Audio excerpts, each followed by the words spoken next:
This month, the WP Minute is supported by WP Engine. WP Engine recently acquired popular WordPress performance tool, NitroPack. Now users can combine the rock-solid hosting platform of WP Engine and give their WordPress sites the boost they need from the same company. Learn more about WP Engine hosting at WPEngine.com. Use code WPMinute20 for 20% off or 4 months free on startup, professional, growth, or scale plans at WPEngine.com. Use code WPMinute20 for 20% off or 4 months free. Thanks WP Engine for supporting independent WordPress media. Enjoy today's episode. Mark Szymanski with the marathon sprint today of live streams and recordings. Welcome back. Matt Medeiros, always a pleasure, brother. Thank you so much. Sorry for cheating on you earlier. You were live streaming with the one, the only Kevin Geary, and we want to talk about some of the stuff that you guys chatted about today. Not about the YouTube character guide, but obviously the WordPress stuff. Then you and I were just on the, what was this, the second or the third WordPress YouTuber team meeting, whatever that means. And we're going to talk about a little bit about that today. Folks who are hearing this and watching this, that meeting happened today, but you probably won't see the recording, I'd imagine, for another week or so. Yeah. We'll post it. We'll share it. So you're hearing some of the results and some of our literally raw reactions to that meeting before you've actually seen the content of it. And it's not all bad, but we're just reacting to some of the stuff as we demystify WordPress. Seems to be the journey many of us are on, is like understanding not just WordPress, the software, but WordPress, the organization, the foundation, WordPress.com, Automattic, folks like Anne, who really extend the largest olive branches I've ever seen from Automattic to the WordPress community, and especially to content creators. So we're just going to chat about some of that stuff, give you that raw feedback. Mark, do you want to just set the stage to what this initiative is from Anne to YouTubers and other creators? Like, do you have a sense of how you would, pitch this to those of us or those watching and listening to what this initiative is? I absolutely have a interpretation of what it is. I don't know if it's actually even fully formulated. I want to start off by saying, if anything we say here is, I'm assuming this, I would say 100% this goes for Matt too. We're not talking about like individuals or anything like that. I think everything that we're talking about here is like extremely conceptual, because if we dive into some of the topics that were talked about there and everything, like there's definitely different ways to do things. And the thing that I have appreciated so much about what Anne has put together with these calls here, just in two quick calls, like the amount of, like Matt said, the olive branches that have been extended and the amount of open communication line that has been created here is incredible. And I learned more deep stuff and important things on that call than I had learned in WordPress. Interestingly, Matt already knew all that. We'll touch on that. But the stage, the to set the stage there is, Anne McCarthy is a employee of Automattic. She has her hands in many different projects. She does a ton of great work there. And she set up kind of like a uniting WordPress YouTubers initiative. And all it is basically calls that get recorded and then ultimately posted on YouTube. But it's with people like myself, Matt, Kevin Geary, WP Toots was on there, Imran, it wasn't on today, but like a lot of big names, Jackson, Jamie, Marsland. So we're all on there. And basically we were on there today with Anne McCarthy, Aaron Jorbin, who is a core contributor. Apologize if I get any of these titles wrong, but Nick Diego is also, I believe, a heavy contributor, Automattic employee. You know better than me. Yep. And then also, I believe, was there another one? Hector? I'm forgetting his last name, but I think there was a fourth. Yep. They're all like very in the know, so to speak. Like they're core contributors or they are Automattic employees and sponsored, Automattic sponsored. And I feel like in this space now that everything has gotten bigger, we talk a lot and we speculate a lot, but we don't talk enough to the people that are actually either making decisions or in the know, so to speak. And I just loved that because I thought that was fantastic. Now, we could get into some of the details. Did I agree with all the details? Was I confused as hell? For sure. And I know other people on the call were as well. But the fact that it's way different to speculate and think that this is going on, like certain things are the way they are because whatever, and then actually get the answers. Like the answer, you need that. You need that. Because then it's a totally different conversation and it's like actual fact-based stuff. So I love it. I thought it was great. We can dive into it. But what were your... Well, I want to lead with, because I forget the crumb trails of conspiracy theories I've left throughout either all of my content or on like other podcasts and YouTube channels. But I think what we're seeing is the unfolding of, or unpacking of, a greater initiative dating back to when Josepha did her talk at the State of the Word. I think I even said this, maybe it was the last show that you and I were doing. She either did this last State of the Word or the one before that, where, you know, she recognized in order for WordPress to thrive, it's going to need that community aspect all over again. Like there's no feature that's going to happen anytime soon where everyone's going to like, oh my God, like this is the thing I want. And all of a sudden WordPress trajectory is going to go up. Nor should they just rely on like the software and the features to do this. So I think there's this overarching initiative internally at Automattic, directed from Matt down to Josepha, and then throughout the, you know, whatever lieutenants or whatever you want to call them, and Nick, Rich, all these folks who are much more in the community these days, like doing hangouts, creating YouTube videos, doing blog posts like her Source of Truth that Ann does. I think there's an initiative to engage in content creation and content creators in the space. Now, my LinkedIn just told me Matt Report hit the 14-year anniversary today or yesterday or something like that. This is a long road. This has been a long road, and I'm not the only one. Obviously, there's many other people who have been doing this. But piggyback off of some of the rants that, not rants, but the very passionate remarks from Kevin in your earlier live stream today, where he was saying things like, hey man, we're like, they should be building WordPress for agency owners and professionals because we're the ones bringing people to WordPress. And there's content creators out there who say the same thing. Like, if it weren't for my content, this audience wouldn't exist. People wouldn't be amped up because no one at .org is doing that kind of like cheerleading, the way agencies and freelancers do it for their customers and the way us content creators do it for like the hopeful average WordPress user. So this is like 15, 20 years in the making, where Automattic is finally saying, oh yeah, like let's work with these folks who have criticized us in the past, or, you know, or have crazy conspiracy theories, or have made great content about us and nice content about us. And finally, like, let's dig our heels into that community because we need them. Like suddenly we need them. Because there is no marketing budget. There is no Wix ad for a WordPress equivalent to a Wix ad in a Super Bowl or whatever. And I think they finally have realized that, and that's this initiative rolling out. Is it perfect? No, it just started. Let's be honest, it just started. But with like the media core and what with Ann's doing, and now the announcement of Jamie Marsland being the head of WordPress YouTube. I don't know if I really love that title, but we can unpack that in a moment. We're starting to see, oh, by the way, WordPress needs us content creators. There's also a very, very big initiative to Kevin's, to appease, not appease Kevin, but to hopefully make Kevin a little bit happier. There's a big initiative at Automattic for agencies, right? And this is this big outreach happening to connect with the agencies more deeply in the Automattic realm of things, VIP.com, Jetpack, etc.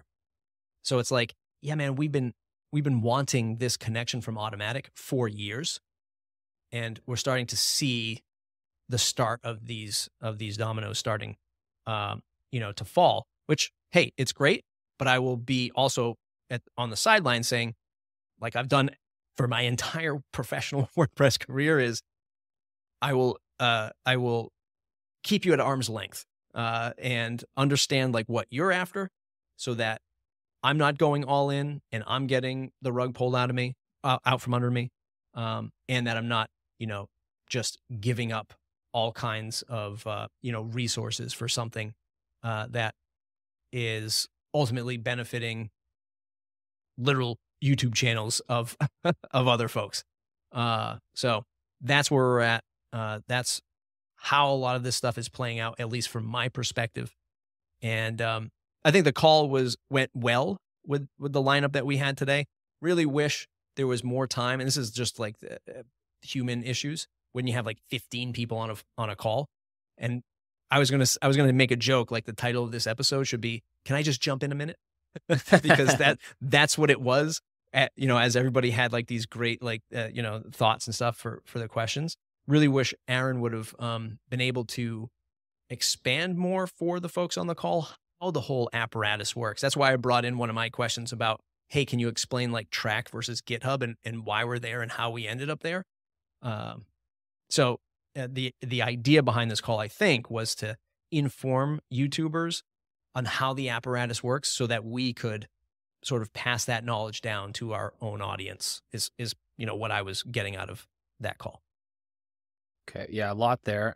We need 15 more of those calls, in my opinion. Yeah. Oh, yeah. Like to even scratch the surface. So that's the first thing. The second thing is, it's a small point, but I think that I agree with what you're saying about the initiative, but I think it's important to say that at this current moment, it's not an initiative that we know. It's still kind of based on perception and speculation.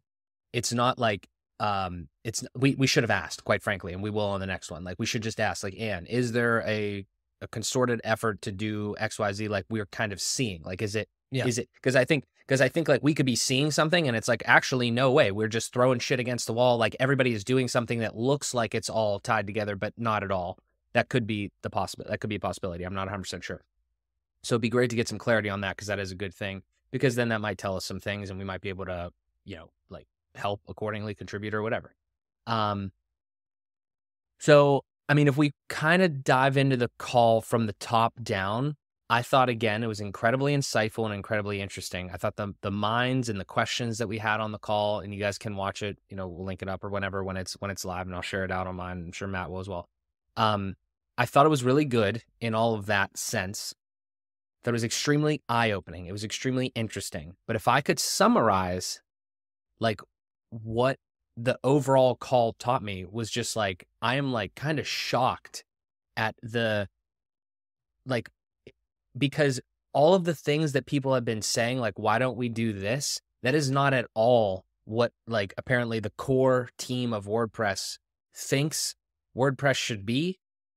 And at the core of WordPress, it is very opinionated on what it should be, which I'm not saying any of this is right or wrong. I'm just saying what I learned here.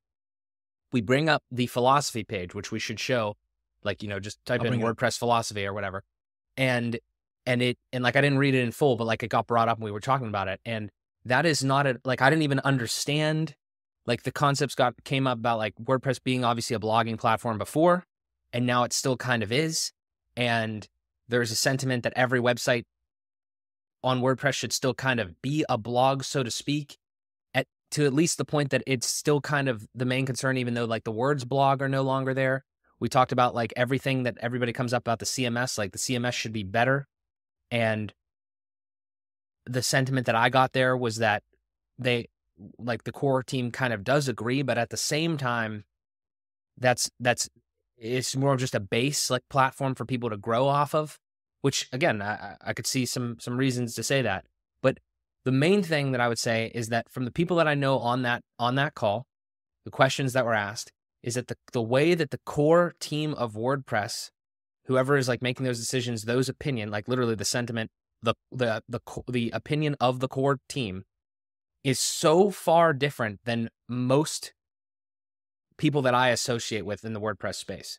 Like, it's not at all the same. It is absolutely not in line with a typical agency website situation, which is not necessarily a bad thing, but it is just different.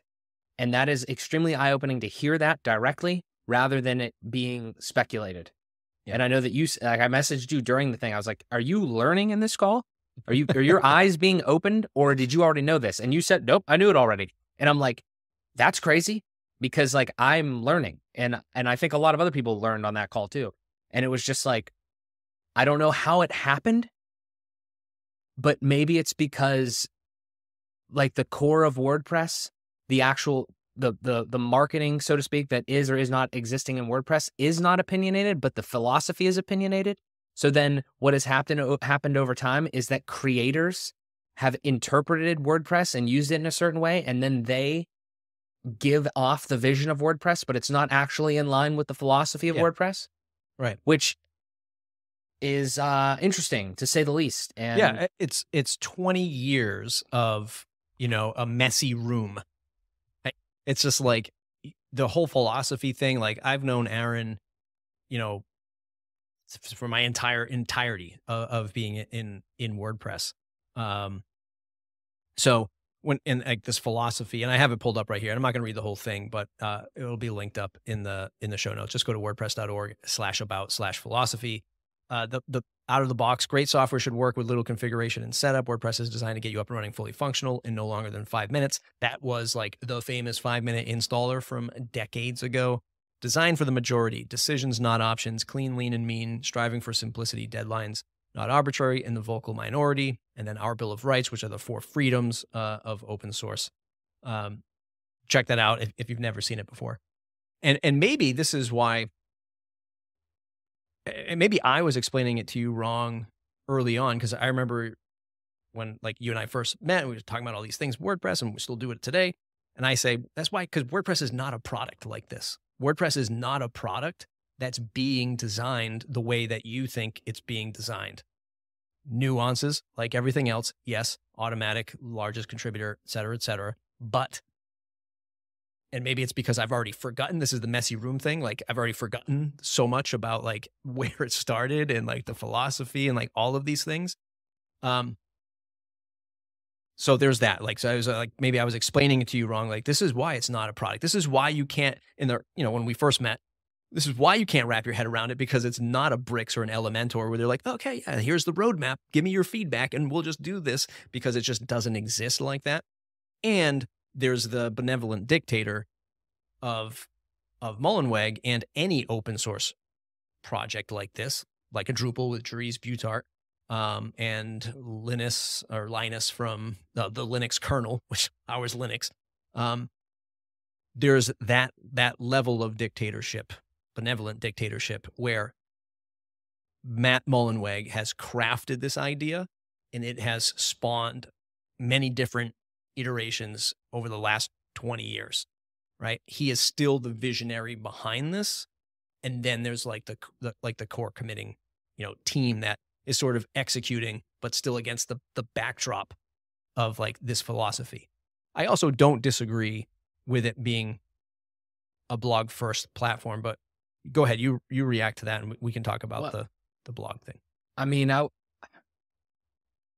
would just say that like, I was sitting there and I was thinking, okay, this is really eye-opening, because if this is all like actually a philosophy, I asked the first question in the conversation, and I was like, okay, because as soon as the philosophy thing was brought up, I was like, and there were some comments made about it, I was like, okay, so has this been the philosophy for 20 years? Has it evolved over time at all? Anything like that? 20 years is a long time.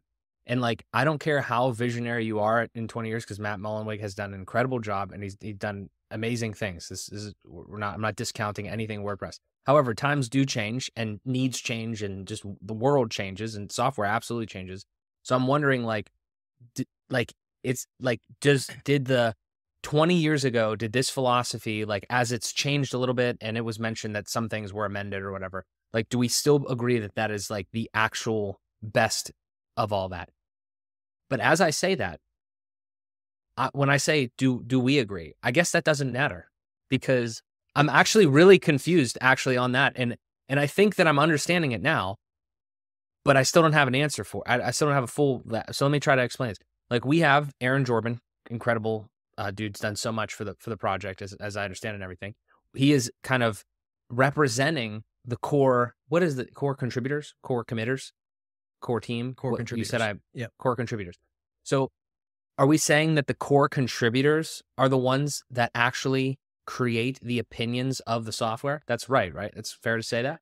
No, it's not. So okay, they are the ones. I mean, they are a very vocal majority of like how things are going to get. Literally, first of all, they're the last line, the last mile that actually commits. Like, technically speaking, they're the ones that have the power to commit the code to WordPress, right? Mm-hmm.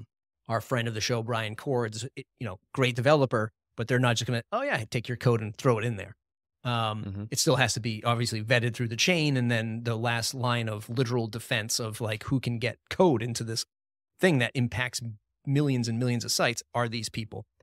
Then they are also the ones that are, from the broader perspectives, looking at the bigger features that are being built. I don't know, block API, notifications API, obviously Gutenberg, whatever like major pillar features of WordPress and functions of WordPress, they're the ones that are sort of, I guess, overseeing those things. And then within those camps are the dozens, if not hundreds, of developers who are like working towards whatever that goal is, right? So like we bring up, what's the migration? Data liberation. So that's like a project, and like, you know, anybody could just pick that up and start building their own plugin or code piece for WordPress that says, for the data liberation project, this is what I'm going to build. It's going to take Wix to WordPress, WordPress to Wix. You know, and those core contributors would, once it gets up to the chain, they would be the ones that look at that and evaluate it and say, yes, this is good enough, or for WordPress core, or maybe, you know what, this is going to stay in a standalone plugin that you'll just operate on the side. Good job.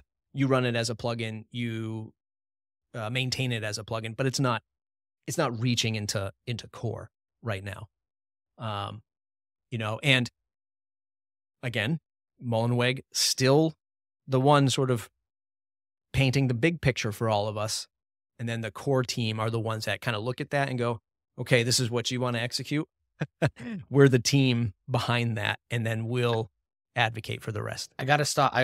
Like, this is another one though, that I feel like we should have asked this question. Maybe we can. Is what you just said there speculation, or is it true? It's true. Because you know that for a fact that Matt Mullenweg is still like the guy. He's still like doing everything. He's the release lead. He's the release lead on every release except for one, I think. So like 6.7 is coming. He's the release lead. Mm-hmm. Is that true though? I mean, like, is he actually doing that? Is he actually doing that, or is it hasn't he been the release lead on like every single one? Yeah, or something. Yeah. Yep. Is it just ceremonial at this point, or is he actually like? It's a good question. Is it ceremonial? You should interview him. But I should ask that guy. You know, I think it's a little bit of, it's ceremonial, but there's also like, if there's something there that is not going according to his plan, then he could step in at any time and be like, you know what, this is not really the thing we should pursue. Or at least be like a real, obviously, you know, it's like your boss say, how's your job? And you're like, it's fine. You know, don't fire me. You know, it's like that same kind of vibe. Like, it's like, well, you know, I here's my thoughts on this. And then a lot of people will react. Well, Matt doesn't like that. It's a pretty pressing matter. You know, he's not, I don't know if he's writing code anymore. You could literally check track or the Gutenberg repo. You know, I don't think he's writing any code anymore, but certainly evaluating it from a vision standpoint. I just, you know, again, from the call, I kind of learned that the way that I see WordPress, and this is really kind of messes with your head. The way that like I've seen WordPress in my 6-year tenure, obviously not as long as everyone else, like it's so strange because like the way that I interpret it is so different than the way the core team and the philosophy of WordPress is like designed. And then we go a layer deeper where it's like democratized publishing and WordPress for everyone, which admirable mission. But I asked the question specifically on the call as well, based off a couple other people that were talking. And I was like, so what is the actual goal of WordPress? And again, I don't care what the goal is. Like, I'm not at that stage yet, right? I'm still like trying to gather the data. Like, I need the truth. I need the source to tell me. And then I can be like, okay, now I know what the truth is, like what the actual goal is according to the actual people that set the goal. And then I can be like, okay, do I agree with that or do I not? And then we have another discussion from there. And the goal that I got was literally like democratized publishing. And I specifically asked, is it to get everyone and more people on the WordPress platform? Did not hear that as a goal, and that's fine if it's not the goal, but that is totally different than what a lot of people think the goal is. Because maybe it's because they're used to like a product mentality, where product is generally like, we want more customers, rather than an open source project, which has like a completely different type of goal that's just like out for the good of people, democratizing publishing and all that sort of stuff. Which again, if that's the case, is fine. But if we don't have that clarity, which now I guess we kind of do, then we can't have the same conversation as if we had that clarity, is the way that I'm it's processing like, this. well, let's talk about, like, I'm not against WordPress being a blog first piece of software. It contrasted to maybe like the thoughts that Kevin shared about, it can't be blog first. If people are building websites, and his point is valid. It was literally the same points that I made many, many years ago. Was, we're building websites. We need, XYZ. We're the ones, like, for every me, I'm bringing online 100, 200, 300 WordPress websites. Not this one person who struggles with WordPress and then gives up on it and leaves. Like, I'm bringing in, at this point now, thousands, at least 1,000 websites over my professional history of helping clients, launching websites, et cetera, et cetera. So I get, like, Kevin's and to a degree, your frustrations, like, this should be better for web professionals.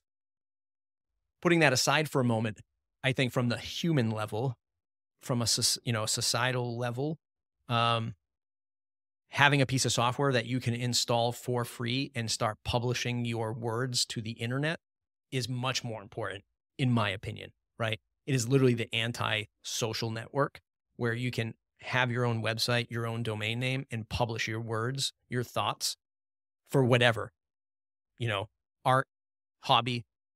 You're in an oppressed country where you need to get these words out, and maybe this is your only mechanism to do it. I don't know, but it's the idea of being able for humans to publish words first and foremost.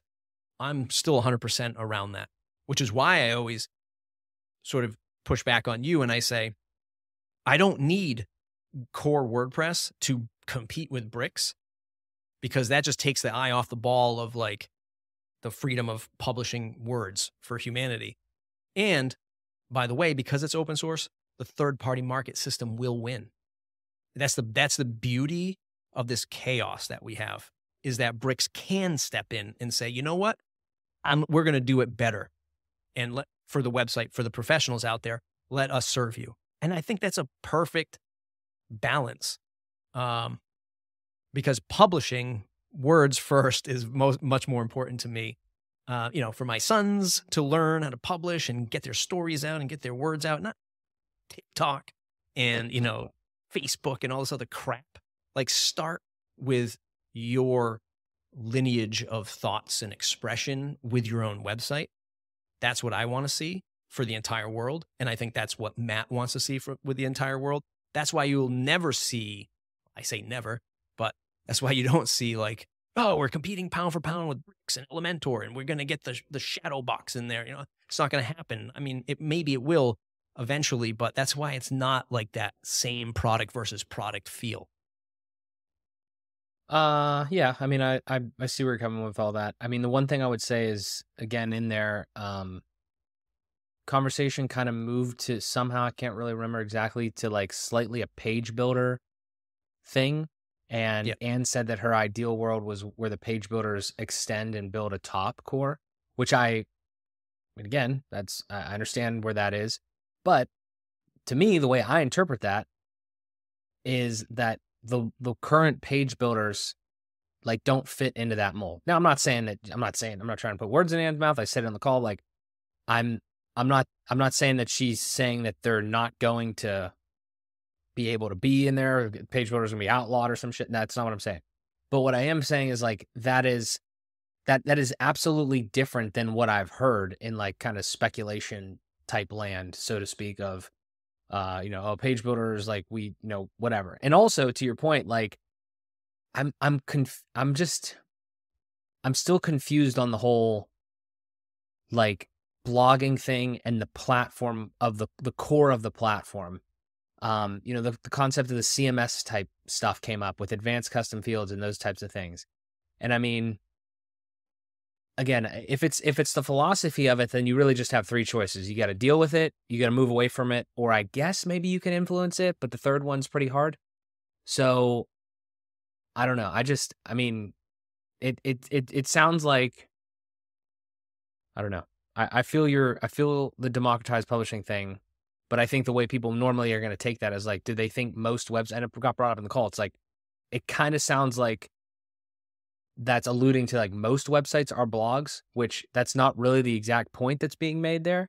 It's the ability to be able to like blog or just share your stuff like you just mentioned. So, I mean, I get that. But I don't know. It's a weird. 20 years of an open source project, it's, if you ever had to like demo a house or like demo a bathroom, and then as you start to like demo something that somebody built a bathroom, like again, 20 years ago, but as you're breaking all that down, you find the original bathroom from when the house, like, well, at least where I'm at in the Northeast, my house was built in 1930. And then all of a sudden it's like, why do they do it this way? And then you start demoing it and you're like, holy shit, this was the first bathroom, like underneath this, like, oh my God, it's like, this is like that technical debt that is carried. And Jorbin said that on the call, is we would carry the technical debt so that the end user wouldn't have to, or I'm paraphrasing what he was saying there, but you have this amalgamation, I think that's the right word, of just like years of people like coming up with some concept 15 years ago, it was implemented, and just by the nature of this thing not being a purely commercial product or a product first thing, it's just there, right? Like a lot of the stuff that Kevin, rails against is just the stuff that just hasn't been updated because there's just enough manpower, enough time, and they're trying to move forward. But at the same time, there's all this technical debt stuff that's being left behind, and it's just in there and it's still moving forward, and like they'll get to it when they get to it. It's a little bit of an excuse, but it's also the nature of like this open source product that we have. Does it have to be like that? Does it have to be that in 20 more years, we're not going to rebuild anything? We're not going to have a legacy project or anything like that. We're not going to have, like, we're going to have are you saying that in 40 years time, we're going to have 60 years of technical debt piled up? It's a possibility, Do you think that's like a good way to go about things? Do you think it's the only way to go about things? How would you would literally have to rebuild from the ground up. And maybe, because nothing is ever permanent, like maybe there's a WordPress version 2 that Matt comes out with concept, and it's like rebuilt from the ground up. Do you think we're just too early into like the technical age that like we're not really arriving at this? Like, for example, Divi, okay? From what I understand, Divi 5 is like a complete rewrite of everything. They realized that, oh shit, this stuff behind here is not keeping up anymore. It was really good, really innovative for a long time, but now we need to turn this stuff around and like go our next gen, so to speak. Do you think that like with something this large, we're just too early in the cycle of software? That like certainly there's been gens of stuff, like generations of things, but like of a whole platform that like, I understand the thought of doing that is scary as shit. Like I get that, but I'm saying like, do you think that is actually something that shouldn't be considered because it's just difficult? Like, do you think like the ends would justify the means of trying to come out with a version 2 that potentially could be still like backwards compatible, but or do you think the reason that's not done is because the idea of, and Ann said these words on the call, like we got to make sure nobody's left behind basically, or something like that, like everybody comes with us. Like, is that thought going to persist for the next like 40 years potentially if you played it out, and that would cause it's a long time technical debt? Yeah, I mean, it's a super long time, to try to forecast. I can tell you that from, if you thought about it from like a business or a brand perspective, what you don't want to do, because of the reach of WordPress, literally hundreds of millions of websites across the internet. Certainly, yeah. What you don't want to do is like be like, you know what? I'm going to rewrite this thing and launch it. right? Because then, like, if you think WordPress has a air quotes bad reputation now, if you literally broke 30, 40, 50 million websites because they weren't upgrading or whatever, now it's like, oh man, that's a huge, massive risk. And technically, and I'm not a developer, and I certainly was not involved in any of these discussions, and my terminology stuff ends with the words I'm about to use, but it's technically going through a rewrite now, which is why it's so chaotic. Because when you get into the game, we were just getting into JavaScript heavily in WordPress, which is all like Gutenberg. Huge debates of like which framework, React, what are we doing? We're going to create something new. We're going to pull in this framework for JavaScript. And then that's why Matt said you need to learn JavaScript deeply, which was like a whole thing that rippled across like the developer community, because they were like, what the hell is this? It's JavaScript. Because largely up until this point, it was just HTML, PHP, CSS. That's all you need to know, right? Largely. And then all of a sudden, like with the dawn of Gutenberg, it was like, okay, we can't rewrite all of WordPress. So what we can do, and again, this is my non-developer, is we can just plop on this JavaScript stuff and build a whole new experience. And maybe the tide turns where, I don't know, 90% of WordPress is JavaScript. I no idea if that's even possible. But maybe the tide is turning where it becomes purely JavaScript or some other technology that JavaScript evolves into, or maybe PHP and MySQL evolves into, right? These tech stacks are really what held WordPress to what it was for many, many years. That's why you get like the real cutting edge developers are like PHP and they laugh at it and they move on, right? It might have been an episode you were doing with somebody else or I was on an episode, I can't even remember, but they're like, hey, when you're hiring engineers, no one's out there looking at, oh yeah, I want to be a PHP engineer. No one's looking at that anymore, right? They're moving on. They're like AI or some like mobile stack or whatever. Like they're looking at PHP as like this old antiquated thing, but it's stable and still powers a lot of, obviously important projects like WordPress. So I think we're like seeing it actively being redeveloped, right in front of our eyes with Gutenberg. And, I think that's where Anne was getting at, is that sort of, across the aisle with other page builders is the same. And let's remember, she's great, but she's also an automatician. And part of that ethos is you want Gutenberg to succeed, and you have those probably the same points of views. If I were to label Anne a Matt Mullenweg lieutenant, you're having those same thought processes as Matt. Is like, well, if you want to give back to this experience, page builders, don't build your own experience, build on top of Gutenberg, right? So it's very easy for a Divi to be like, oh, we're going to rewrite. Yeah, no kidding, because you don't have to worry about WordPress.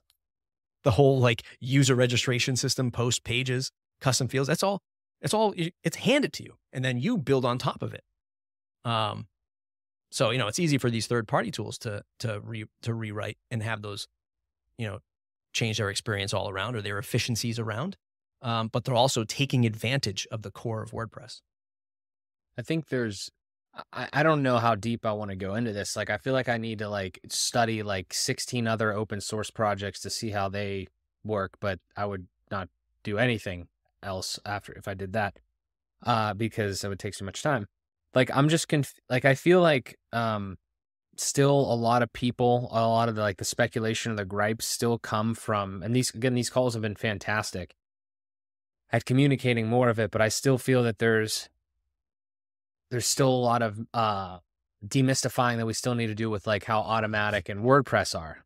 And I know you love Automattic. So like, I mean,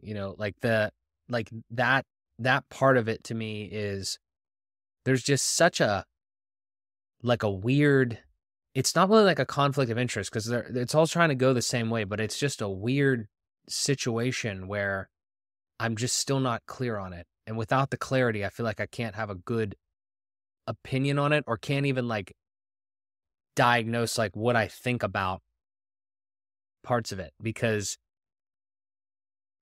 you have one philosophy that's for like the open source project, but then you have, because Automattic is so heavily influenced on it, right?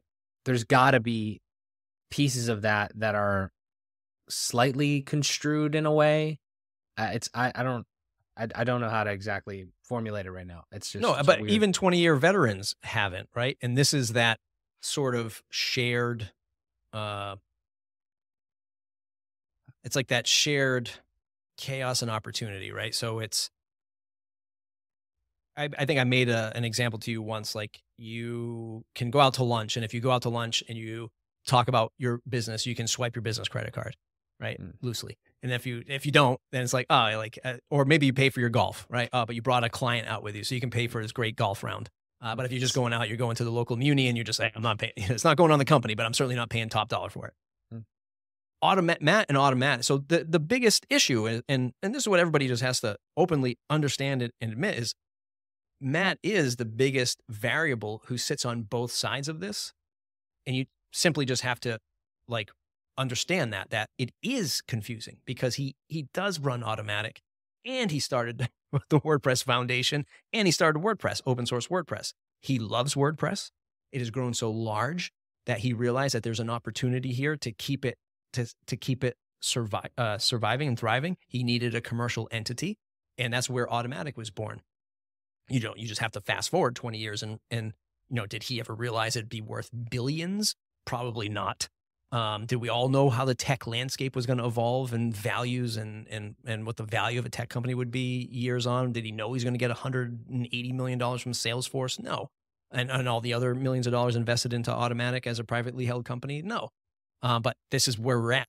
And he treats it just like that credit card swipe at lunch, where he, on one half of his brain, he's giving back to open source, where it's like, he's going to keep WordPress surviving because I know he wants open source WordPress to survive.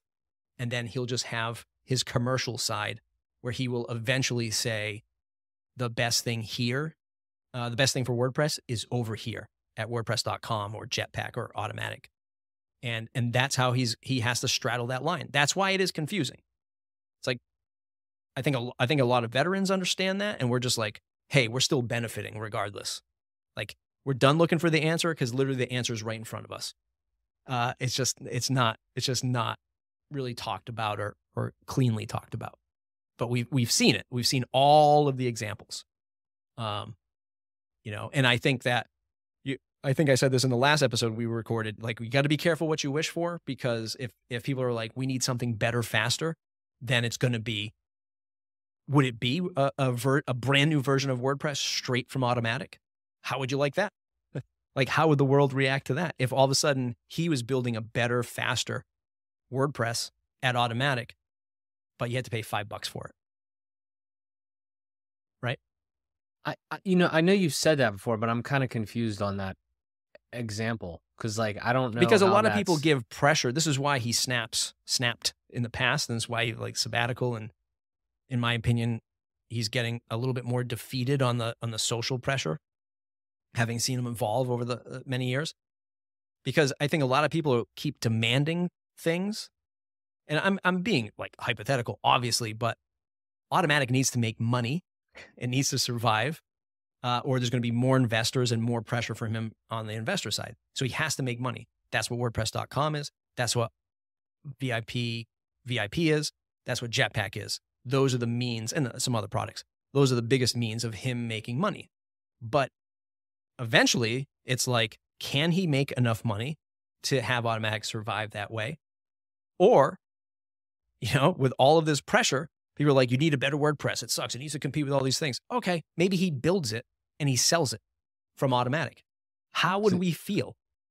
How would we feel? We would probably be like, well, that sucks. We're saying that wouldn't be an open source. No, that's what I'm telling you. Yeah, because that's what I'm saying. That's why I keep saying we have to be careful what we wish for when we pressure specifically Matt and Automattic, because that is literally what Red Hat Linux does. It's what Ubuntu does. Like, there are commercial grades of their software which are not purely open source and not downloadable for free. You have to spend, thousands and thousands of dollars, right? And that's not the only. There's a lot of other open source software out there that operates at that. So you have to be careful what you wish for. I want to play devil's advocate though, because like, I just feel like would you pay for if WordPress didn't change, would you pay for it? Like if WordPress, if he didn't make a better thing, like for instance, like if you just took WordPress, it's no longer open source, it's proprietary, commercial, whatever, in its current form, would you pay for that? In its current form, yeah. Or would I would. Okay. I would. So why wouldn't you pay for it if it was better? Because it's not open source? I would, but I think a lot of people wouldn't. That's the thing. I think a lot of people would all of a sudden be like, whoa, whoa, whoa. You want to charge me for these features too? I mean, we already see it in the commercial plugin space. When people start either raise their prices or they charge more money, or I can't believe how much that plugin is. Like we hear it with Elementor. And I heard Kevin on one of his live streams, which is one of the I don't want to say the few things I agree with, but I certainly was like, yes, 100% Kevin, when he was like, people are complaining about Elementor prices, regardless of what you think of the software. For whatever the price is, $50, $60, or it's ridiculously cheap. Right, like for $300 for 100 websites. Yeah. Yeah, and he's just like, you're out of your mind. Like that's nothing compared to what you're charging your clients. But I think should be charging your clients.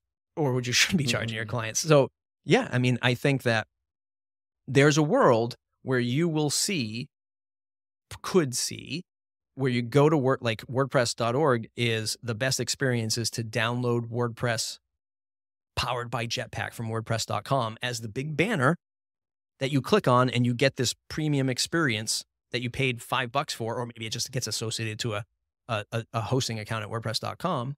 And then the fine print below that is get WordPress.org for free, or get the open source version of WordPress for free. Because that's how a lot of open source and free software works. Super limited features. I mean, look at your favorite SaaS app that you don't pay for, right? Like a MailChimp. Very simple. The guardrail is there. 12,000 subscribers, 2,000 emails a month, or whatever the number is, right? And you hit that limit, and then you have to pay. Like you could see that in a WordPress world. Maybe not that harshly, but why not? And he's already doing it. Like Jetpack already has a bunch of pretty nice features, and to roll out the experience of a better way to experience WordPress is with Jetpack.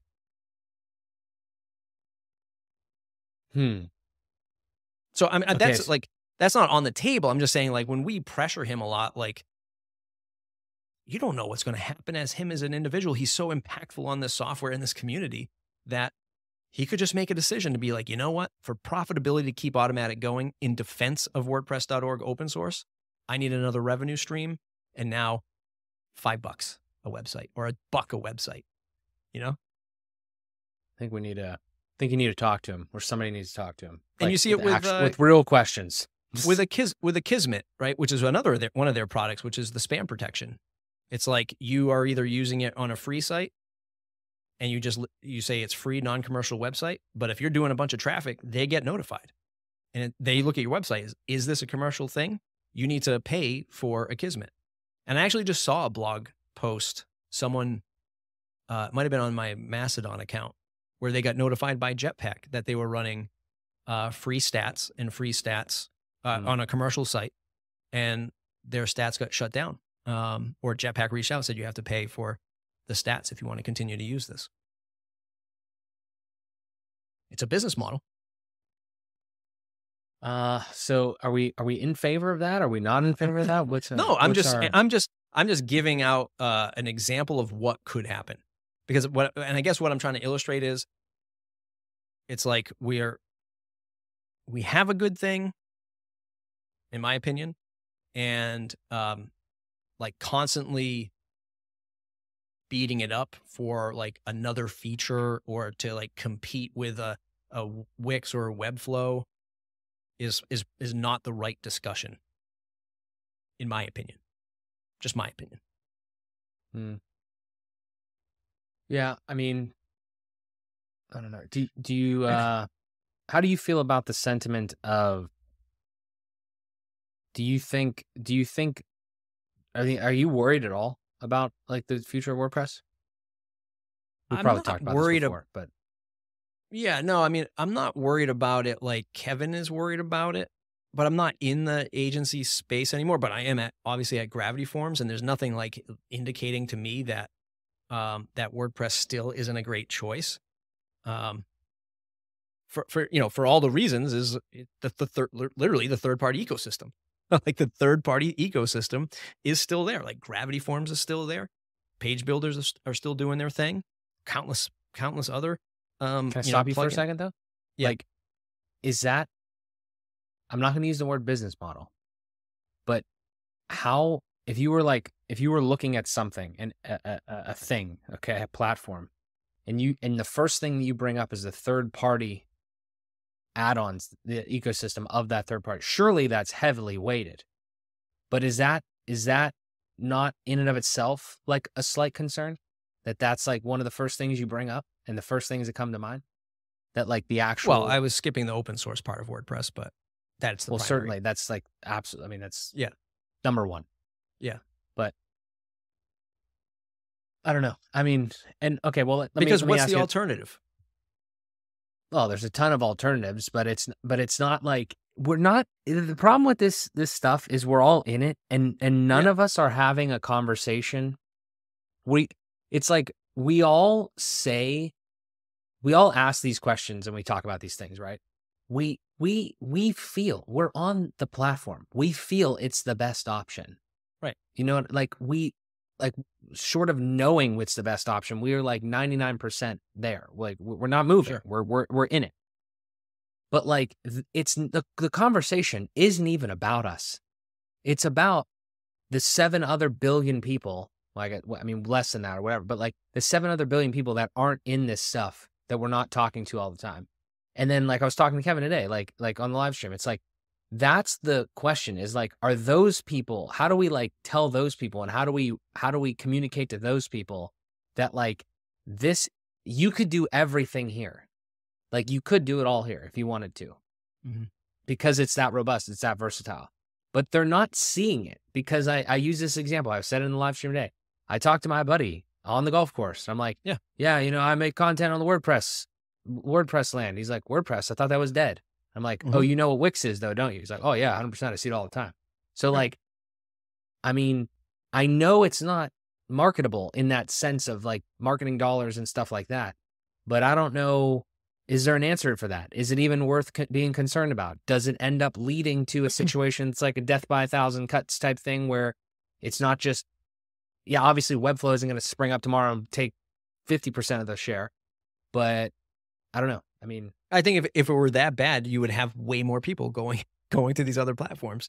Like go to those other platforms and build something for a customer. I was just on a call with my buddy yesterday. He's on like his 4th startup.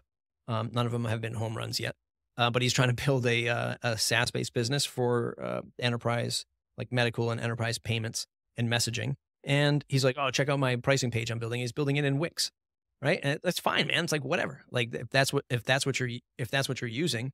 Brendan O'Connell brought up a question during Kevin's live stream today. It was like, oh, has anybody tried Statamic? Yeah, I tried Statamic.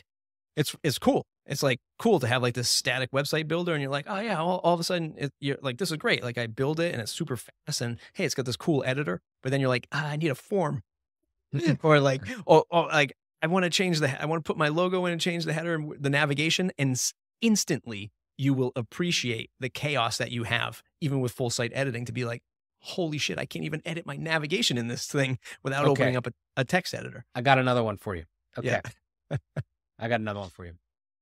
You and I appreciate the chaos. Yeah. We know the chaos. Sure. How many more people do you think it's sustainable? I already have the answer to this. Well, I'm going to finish the question anyway. Yeah. Do you think it's sustainable? Do you think it's sustainable to expect more people to voluntarily wade into the sea of chaos? This is not a website building platform like you're thinking. This is a blogging platform. That's the answer. Elaborate on whatever you just said. This is like right here. I still have the philosophy page up for me. Designed for the majority. Many end users of WordPress are non-technically minded. They don't know what Ajax is, nor do they care about the version of PHP they're using. The average user of WordPress simply wants to be able to write without problems or interruptions. Now, we can obviously make the case like how fast can somebody do that? But these things, WordPress, the site, the lack of features, the lack of options, yes, it's a resource and maybe a vision thing, but it's also, it's not being built for you, me, and the Kevin Gearys of the world. You, me, and the Kevin Gearys of the world will deal with the chaos and figure out a workflow to sell it to customers. That's what we do.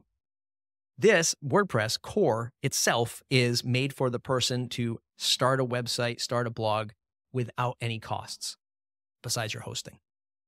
That is the building a website. This is not the vision. I know it's weird to hear it, but building a website, like having a toolbox of things to build scalable websites, that's not the vision.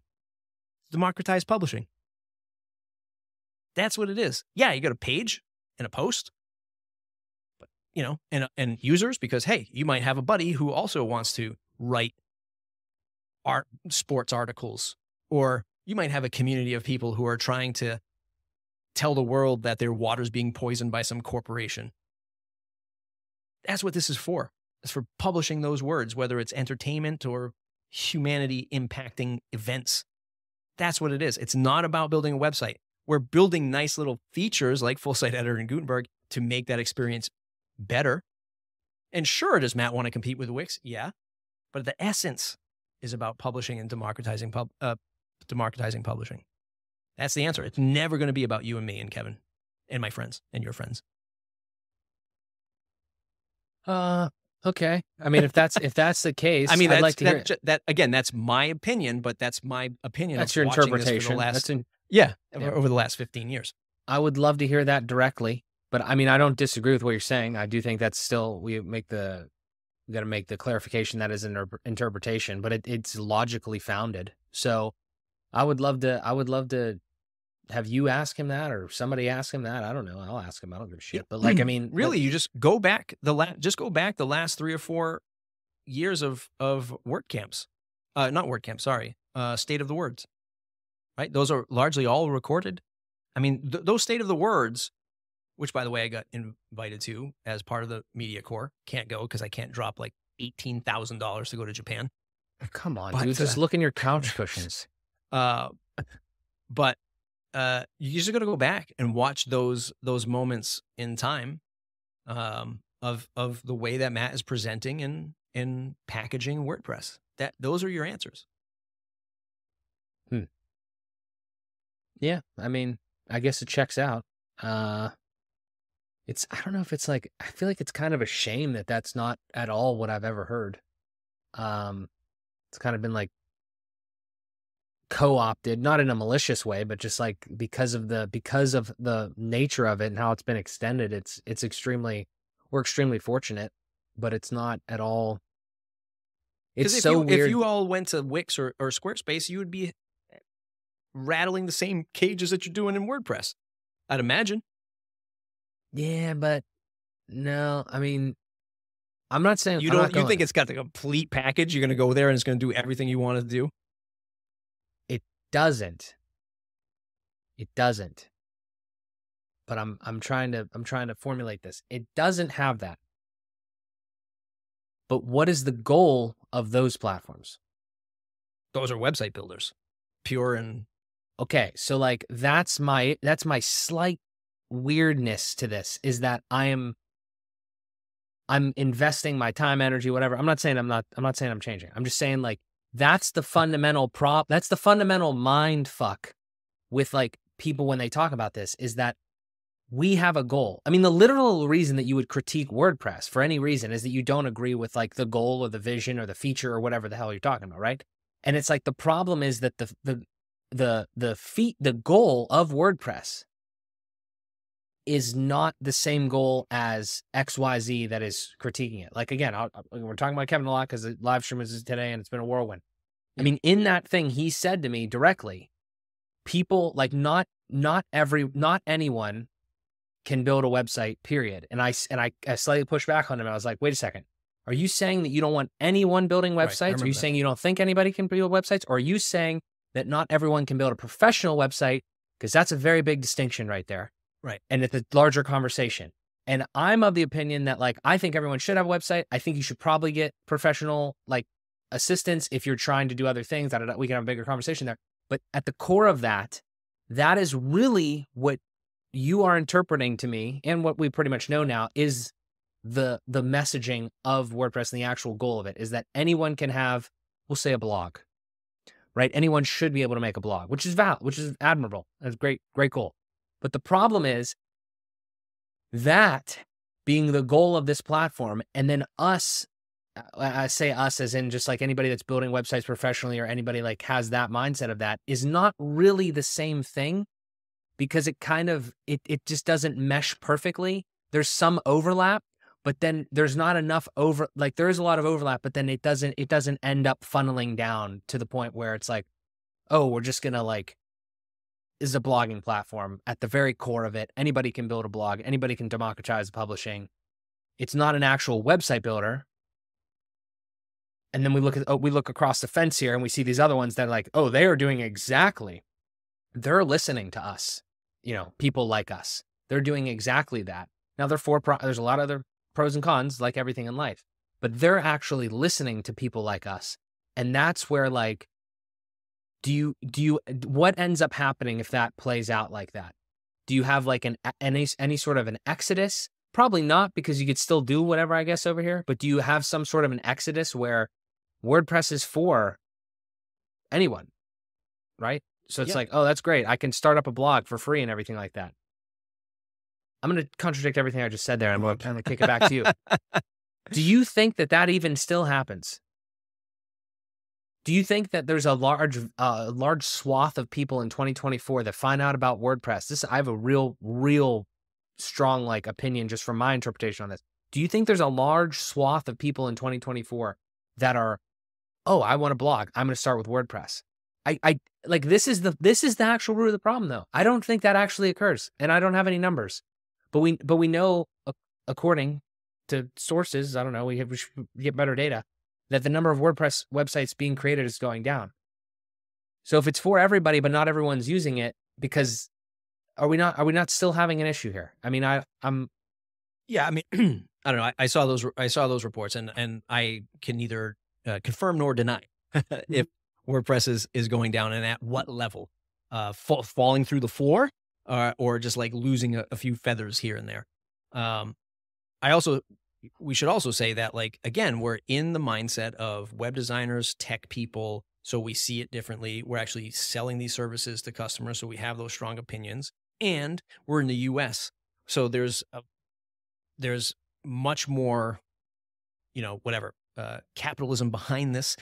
People are like, hey, man, I'll just buy a Wix site. I'll just go and send up to Webflow. And the rest of the world may not have that level of luxury, which is why, when I did my interview with Emmanuel from the WordPress Nigeria, his number was 60% of the country runs on WordPress. Why? Because it's free and they can get access to it.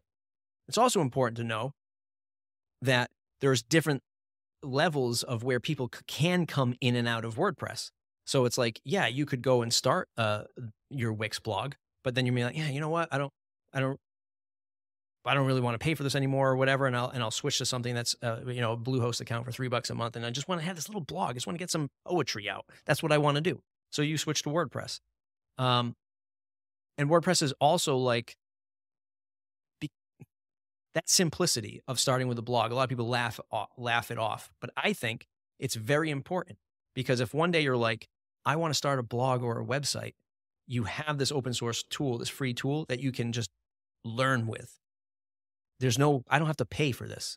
You can go to playground.wordpress.net or download the free WordPress app and just literally start learning this.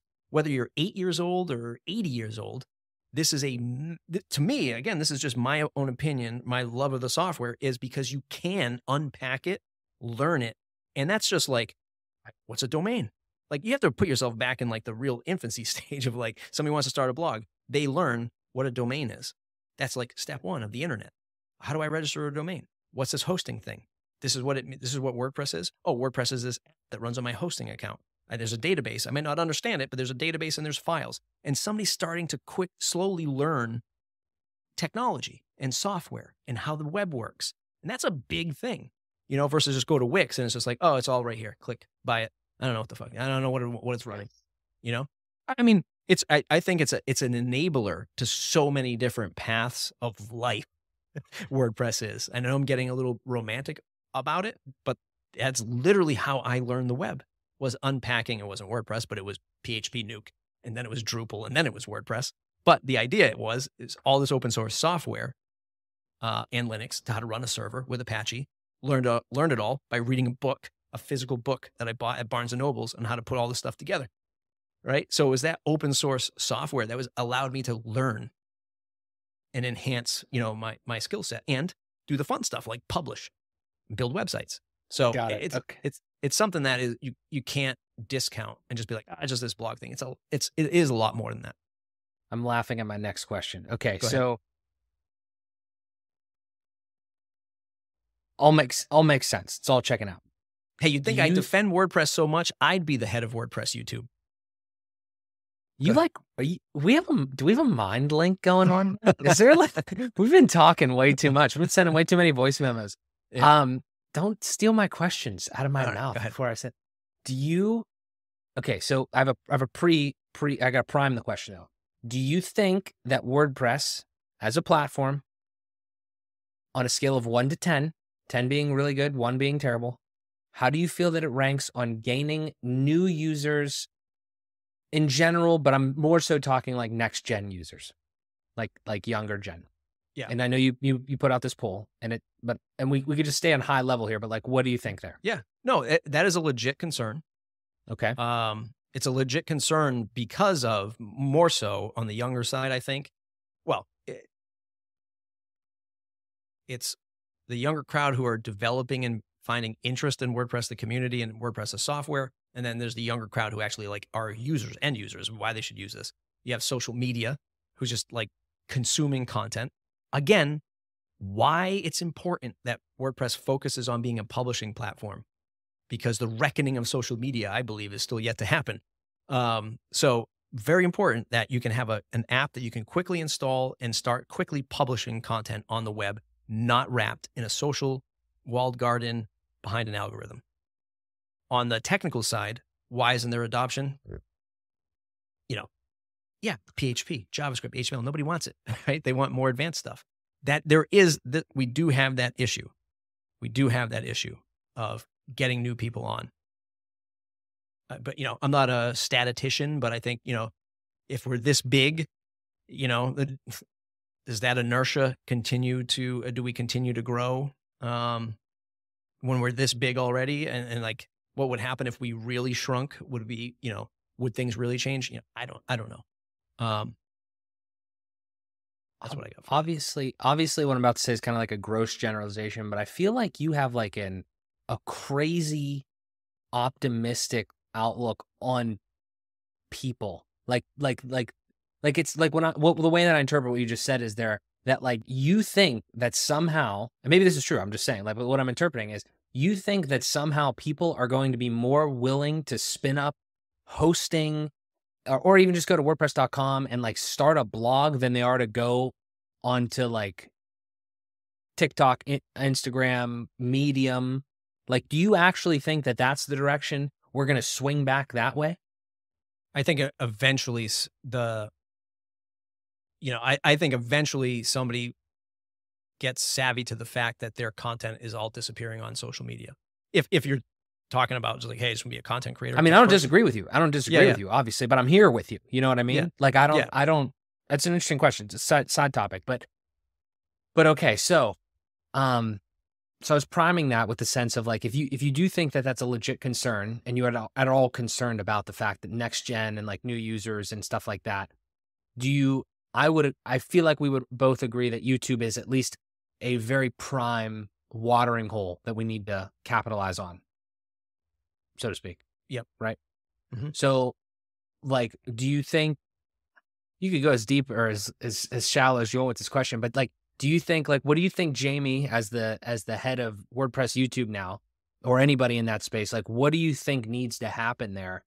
Or how do we turn that around, so to speak, or just capitalize and leverage on those types of things? What can we even do? I don't know. So the first thing is I don't know ahead of anything in WordPress. an Automattic. It's a new title. It's a new title. I mean, it is a very opinionated title to be the head of. That was interesting, to see that. A lot of thoughts around it. For the same reasons why the marketing team at WordPress.org struggled so much is that you weren't going to get the data of like WordPress.org to an untrusted volunteer. And by untrusted, I mean like somebody who has access to that data could get compromised accidentally. And all of a sudden, like all the WordPress.org data is out there, like traffic, keywords, top performing pages, like talk about immense value of that data. How can you do a marketing job like that? How can you do a marketing job when you don't have access to the primary WordPress Twitter account or social media accounts? There's a huge trust factor there. But suddenly we're just going to like give take that same risk on the YouTube channel, right? Because in my opinion, like what we're doing, very important. As somebody who's been doing it primarily audio for 14, 15 years, YouTube and video still outperforms audio, unfortunately. I have my reasons for continuing to do audio, for the same reasons why I think blogging is important, because if YouTube changes shit, then we're all screwed. But my podcast remains. So like giving someone the access to the YouTube account with that data and that control, it's crazy town, in my opinion. When we just saw what we struggled with the marketing group for those same concerns, like how do you give somebody the ability to be the brand identity and the marketing team of WordPress for free with no data? Impossible, right? You'd have to give one thing to make this work. They can either have the data and not post anything. They could post everything, not have data. All right. But now you're like, they're the face of WordPress, but you don't have any data. Now somebody's going to be the face of WordPress. If it's just stamp repeat what Jamie does on his own personal channel, which is be the face of his channel, training people on WordPress. Now suddenly somebody's going to be the face of WordPress, which is what I had said maybe on another episode with you was the biggest lacking feature of WordPress.com competing with a Wix, a Shopify, a Squarespace. When you look at their messaging and stuff, there's no human there. It says WordPress. Well, come here because it's WordPress. There is no human part of that organization representing the cool software that we have. Okay, now suddenly it's going to suddenly going to be Jamie. Are you simultaneously saying it's going to be Jamie, but also kind of saying that it should be somebody? Like we need a face, but like you're not sure how this happened. Well, listen, and also time out. We got to stop. This just happened, so we don't actually know what the actual thing is. Right. Like we don't know what it's gonna manifest into. You might just be like telling people to make videos or something. Like separate conversation, sort of. But sorry, go ahead. Yeah. So again, this is that gray area. 1 foot in commercial land, WordPress.com. 1 foot in WordPress.org. Open source land. How do you represent somebody? How do you represent the open source? We all know it works in content marketing. Personal stories, human interaction, YouTube, podcasts, right? A human representing this, the emotions, everything. So yes, the answer is we need somebody to do that for WordPress.org. We need people to do that for WordPress.org. Not just one.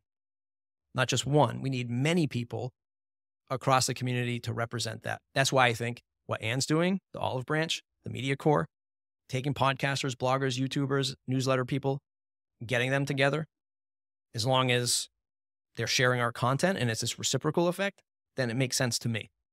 So the WordPress YouTube would be great if it's you, me, everyone who wants to, maybe there's obviously checks and balances and it doesn't just get published right away, but there's a theme of the month and, video creators are putting out content.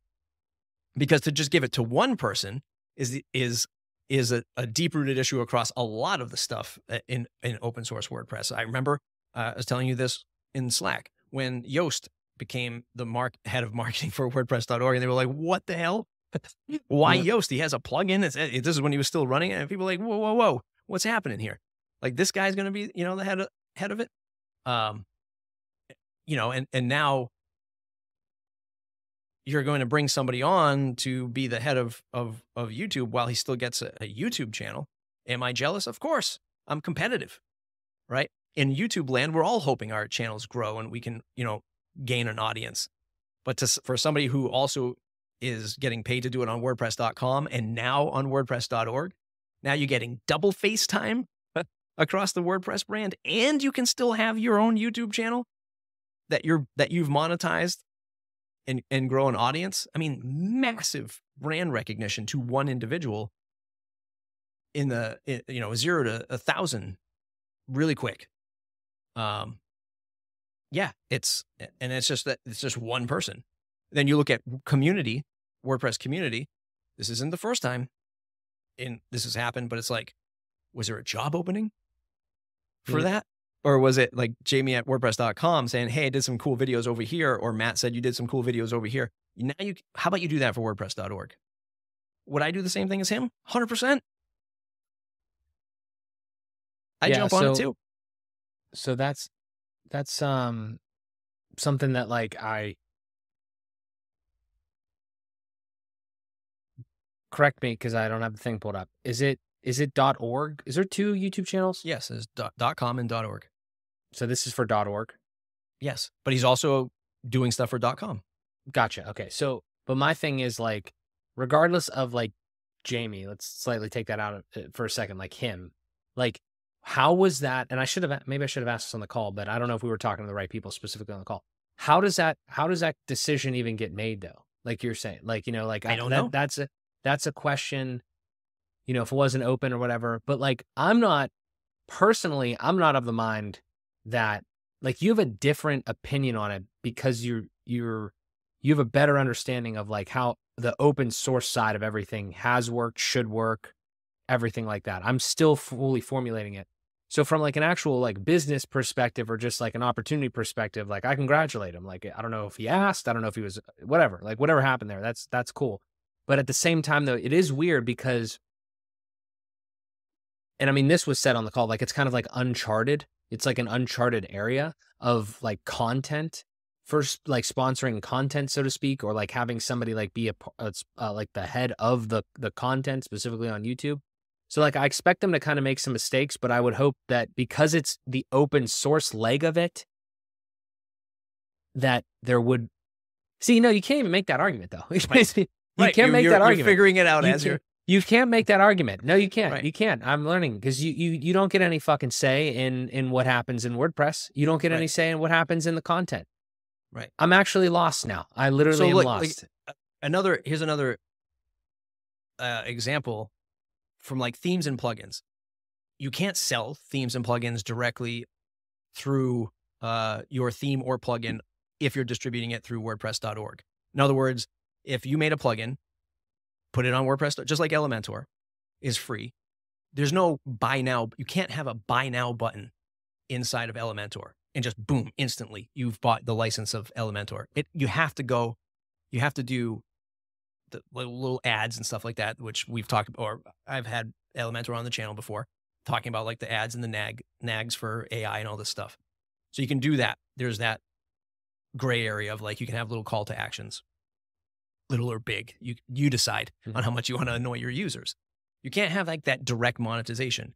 I'm sure if you're at Automattic, you can't be making a commercial plugin at the same time as working at Automattic. Know that for a fact? I am almost 100%. That's something sure. that's something would like almost like a non-compete clause or something like that would be in the contract, right? I know you can't, like for Amazon, for instance, you can't be doing anything similar. Yeah. Okay. I'm just wondering. I don't know if we know that or not. Right. Okay. So I guess until these more details come out, with Jamie's situation, I look at it, I can only act on the information that I have. Number one, blog post came out from Josepha. Boom. There it is. Okay. There was no like job description. There was no thing. There was a little announcement from Jamie on Twitter, whatever. But I see it as like, well, he's a content creator in Automattic now. if there's an engineer or a developer in Automattic right now, can they make a commercial theme or plugin and start selling it on their own site? Because he is doing the same thing as a content creator. He has a monetized YouTube channel that he monetizes through Google Ads and sells direct sponsorships with. To me, it's the same exact thing. I'm a developer at Automattic and I'm making a plugin, I'm selling it on the side, or I'm a content creator at Automattic and I'm monetizing on the side. It's the same content. I would have to assume, because this seems like a theme slightly from the phone call that we just had, that it's probably a situation where like, feel like this is a good idea. I'm just talking in generalities here from like an Automattic and like a WordPress situation. This seems like a good idea, so let's try it. Even though we don't have any of the particulars fully set up for this particular arrangement. I mean, right. Maybe they do. I'm just saying like from an outside perspective, because the analogy you just brought up does make perfect sense. Yeah. And again, it's whatever to me, but like, this is where I lose, Mark.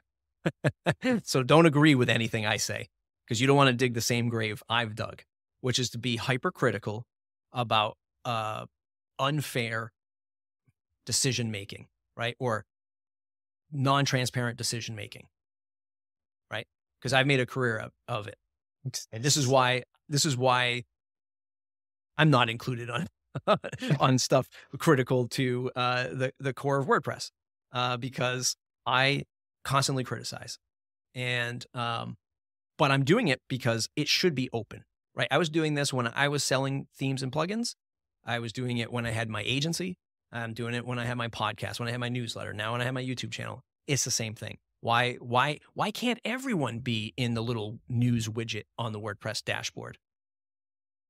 Question I've been asking for years. Somebody said, "Oh yeah, you can submit it." Yeah, I'm sure I could. Yeah. Well, there's all this like gray area. Go ahead. First thing you got to do is you got to change it from criticism to critique. You got to start saying, well, yes, I've been using critique a lot more. That's the first thing. Second thing is, I lost it. Yeah, I don't know. I think. So I'll be interested to see if it pans out. And I'm sure like if Jamie's watching this or somebody's watching this an hour and 20 in, my chances of being included in that might have gone down a smidge. But, I would say, look, I've been doing it just as long as anyone else on YouTube. Since 2010 was my first YouTube video covering WordPress stuff. And yeah, it'd be great to see if there's going to be a community effort, I got it. The more and more I talk to like specifically you and like other people, the more that I feel like it's just almost an impossible situation. All of these things put together. Like it seems like, you always come from it from like you're pro WordPress, you're pro open source, and you're incredibly consistent in that thinking. And I don't want to say it's like to a fault, but it's like, it's that I don't know how that actually ends up materializing in almost the utopian way that I literally don't know. Like we have a goddamn platform called WordPress, and then we have a commercial entity called WordPress.com. Like just there, that was probably the worst decision. Maybe not worst is the best way to describe that, but that is probably the most confusing decision I have ever seen. Smartest decision. Some would say the smartest decision. Could be smartest. Yes. But I'm saying like from like your perspective of like understanding open source, the everything around that, understanding and having clarity and transparency, the absolute most anti decision I could. And I'm not saying it's malicious. It could have just been like, oh, let's just do it. Like, we got both domains. Let's just do it that way. I don't know how the decision was made, but like looking back on it, like the worst decision, like so bad that like it should probably be changed to something else. Like, because it's so confusing and it's not even operating. It's confusing, and it's also not like explained enough to like a lay person. Like lay people have no chance at understanding that. And the lay people don't need to. They just need to use a software. That's it. Okay. I mean, fair, but it's not the same software. So I don't, I'll go back to the blog post I did, which I'm going to continue to reference, I think, for the rest of my career. What would we do with the keys? Yes. What would we do with the keys to the kingdom? And we go into the opening salvos, where I say, the fight for WordPress is futile. It's a distraction, really. One must stop vying for shared control over the decision-making, the features, and the direction. You either choose to participate and leave your mark in the direction it's being led, contributing, debating, communicating, etc., or simply observe. There's no clawing away ownership. So we should take from WordPress as much as WordPress takes from us, all at the same time. Because WordPress will continue to exist as long as it's being led in that open source nature. And we have this community that we find a lot of chaos in, but it's also granting us the privilege to continue to grow WordPress.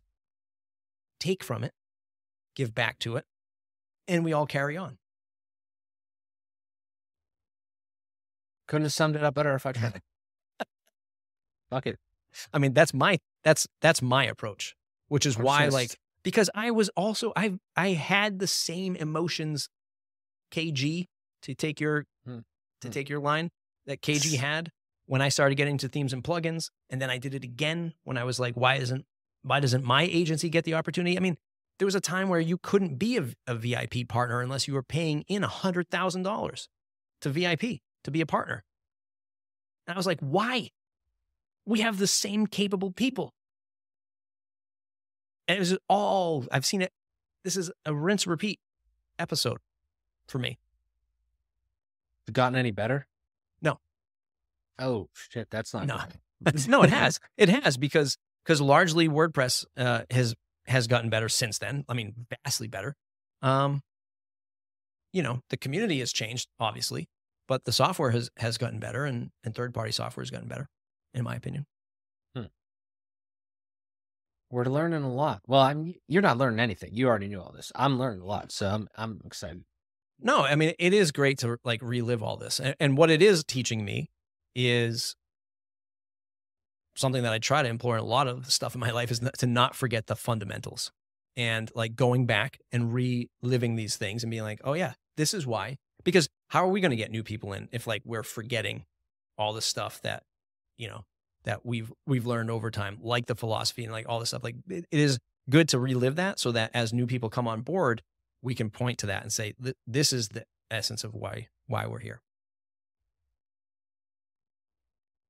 Well, I guess let's keep going. I don't know what else to say. Let's just, maybe we should stop. Should we stop making critical content or critiquing content? Should we stop, trying to influence the project then? We should just, well, I'll leave you with this because I know you got to go, Mm. but I'm working on a blog post. I've told you about this already. It's titled, "If I Was Running Automattic." And step one, speaking of being critical, is to cut all unnecessary products at Automattic. If WordPress is to thrive and survive, the biggest contributor to its success needs to be hyper-focused on one thing: WordPress. Automattic has many products that zap the attention from the core mission of WordPress. You could even argue that WordPress doesn't have a chance to focus on its core mission while trying to play catch-up, refine the product, find the features end users want, patch all the bugs, etc. Yet inside the world of Automattic, you might find yourself sprinting from the Tumblr offices to the Simple Note cubicle all in one day. If the product doesn't impact WordPress at any capacity, it needs to be under a microscope. That's just step one. There's like 15 steps if I was head of Automattic. But step one, cut all the stuff that distracts from WordPress, because we need WordPress to survive, and Automattic is the best suitor for that task right now. Well, I hope stay subscribed. I'm excited to hear you publish that. I hope everyone on the Automattic squad reads that. Oh boy, that'll be out there. That'll be out there soon. It's a long one. I got to keep editing it, but nice. All right, brother. We'll end this one. This is a good one. This is fun, man. I don't know if you've come out on the other side of this any wiser, but I don't. Yeah, it's a life. It's just like golf. This is a lifelong game. You know, it's the journey, right? Yeah, it's the journey. But always a pleasure. Mark Szymanski, mjs.bio. This guy knows it. I've been on here too many times. He knows it. I love going to it and see the little changes happening every now and again. Yeah, it'll be a site there one day, pretty soon. Wait, where's the new website? Well, that's my kind of my link in bio. That's the link in bio, right? So you go there, and you can see some other stuff. But markszymanski.co is going to be the actual website. Going to be. It's not very shortly. Okay. Depending on when you launch this or release this, maybe we'll see. Yeah. Send all your criticisms and critiques to the WP Minute at thewpminute.com, thewpminute.com/contact. You want to be on the show? Go ahead and hit that contact page. subscribe to the newsletter, thewpminute.com/subscribe.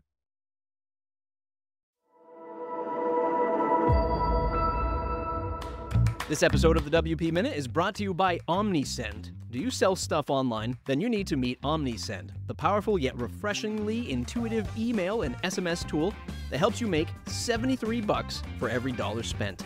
OmniSend is that good and effective. You probably know the struggles of investing in digital ads with no guarantee it'll bring money back into your pocket. Use OmniSend and you won't have to find creative ways to make your audience notice you. You just talk straight to them. Use OmniSend pop-ups to build a contact list and send campaigns directly to people who already want to hear from you. Automate everything with OmniSend. Just set it up once, sit back, and watch those sales roll in. If this sounds too good to be true, check it out at omnisend.com. Visit omnisend.com. Tell them thanks for sponsoring the WP Minute.